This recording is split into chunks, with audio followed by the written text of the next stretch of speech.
your names and what do you do? So I'm Hazel Watson. I work for NHS England and I am the clinical lead on the Learning Disability Programme. And my name's Scott Watkin, and I'm the co-chair of the Transforming Care Assurance Board, and I represent the Department of Health. Why have you come to this conference? I think it's really important that people hear about the plans within government and what is happening with the minister and what is happening around the Transforming Care agenda. And part of my role on the Assurance Board is to check what our partners and Hazel is doing and to make sure that they're delivering what they say they're going to deliver around the Transforming Care programme. But also it gives you the chance as self-advocates to be able to question us and ask us and tell us what more that we could be doing to help you.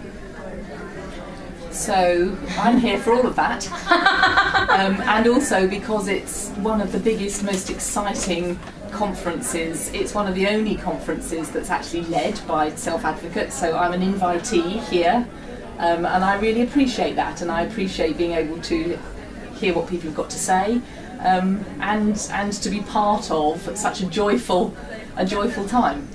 Have you ever experienced anything like this anywhere else? Not quite like this, no. I mean, obviously, you know, we've been to conferences before, but I think this is a very special one. And I think that this is special. I've been coming for over a few years now, on and off, when you wanted me here, in my different roles in other organisations.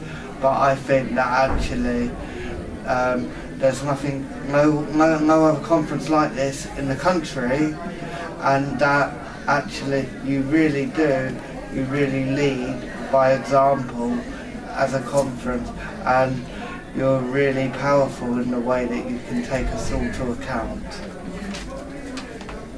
How do you intend to link with people with learning disabilities and their families in the future? Okay, so I think there's a number of ways that I will do that through my role on the Transforming Care Assurance Board, and that is I have really close contact with the National Forum and the National Valley and Families Forum, and to actually communicate and make sure that they know what's happening from government and hear what they're saying from the minister as well, because I think that's vital. I think also what's really important that we need to make sure that their views or your views are being heard at national level. I think the reason why I came into this role and the reason why I wanted this job, because I felt that they needed to be a big voice, and I'm the person to make that happen. So I work with people with a learning disability. So I work with Gavin and Scott and David, who are part of my team. I have people with a learning disability in my family. I see a lot of people with a learning disability through the work that I do, and I will take every opportunity to talk to and work with self-advocacy groups and people who want to have their views heard. How has today made you feel? I think this morning's the LB presentation and hearing and watching the screen and standing there and seeing, I think that was quite powerful, and I think it really brings home to us actually there's lots more for us to do, and it still saddens me to this day that actually we've still got a long way to go, and we need to show you a clear commitment that actually we're going to make sure, help and support and be committed to make sure that people move out of hospital and into the community. But we do know that there are some people that will always be in hospital or need the hospital environment, but that's not right for everybody. Yes, I would agree with that. So how does it make me feel? I, a lot of the time, feel, as one of the leaders on this programme, both proud of the work we're doing and excited to be part of the change, and embarrassed to be associated with some of the healthcare that we currently provide. Some things we are starting to do really well, and some things we've still got a lot of work to do. So, and this morning's made me feel all of that, really.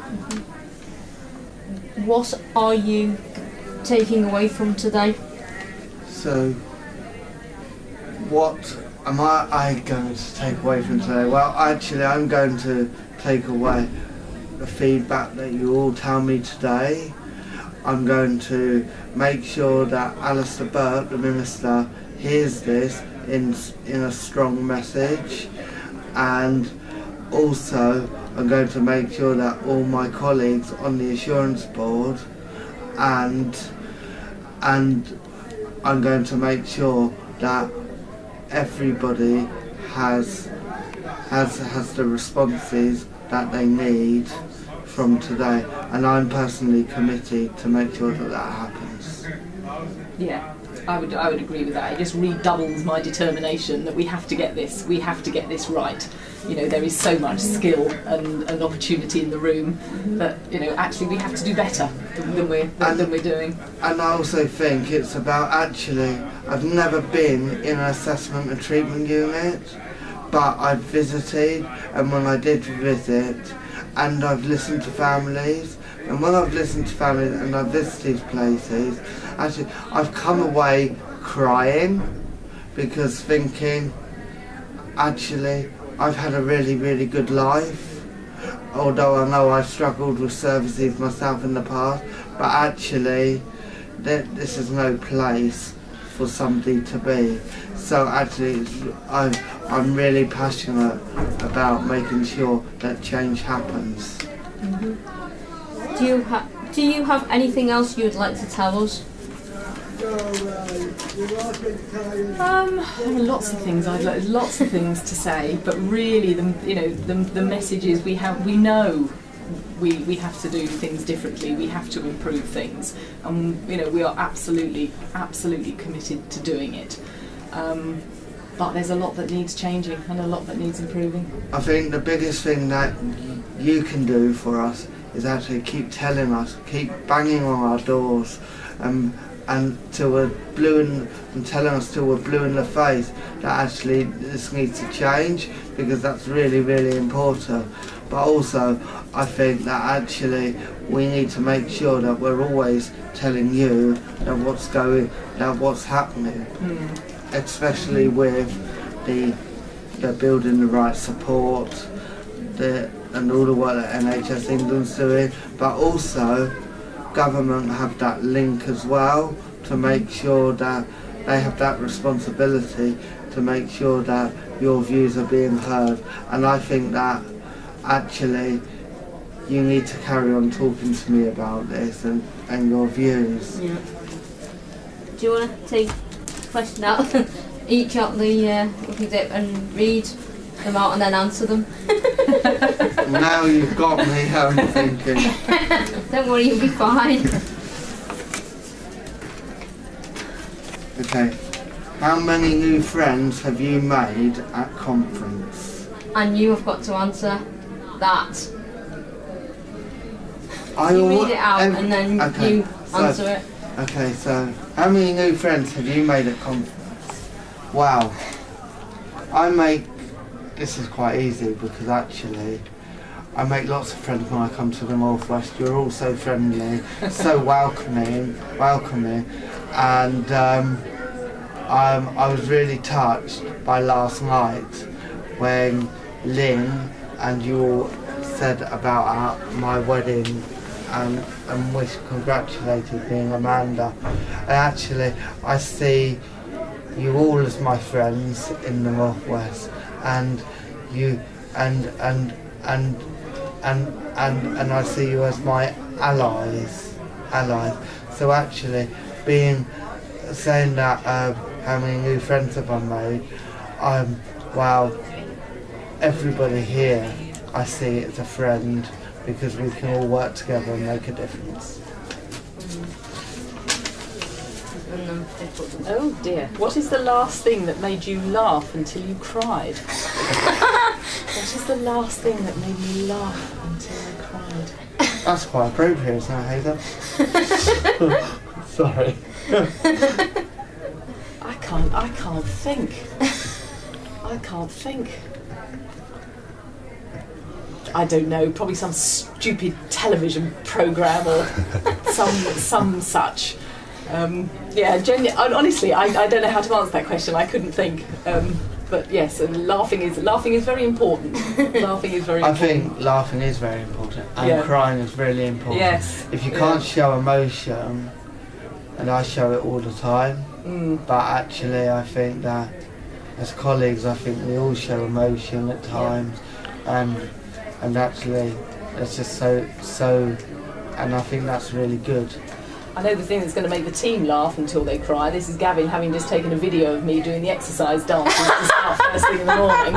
So that's going to be the next thing I think that the team's going to enjoy.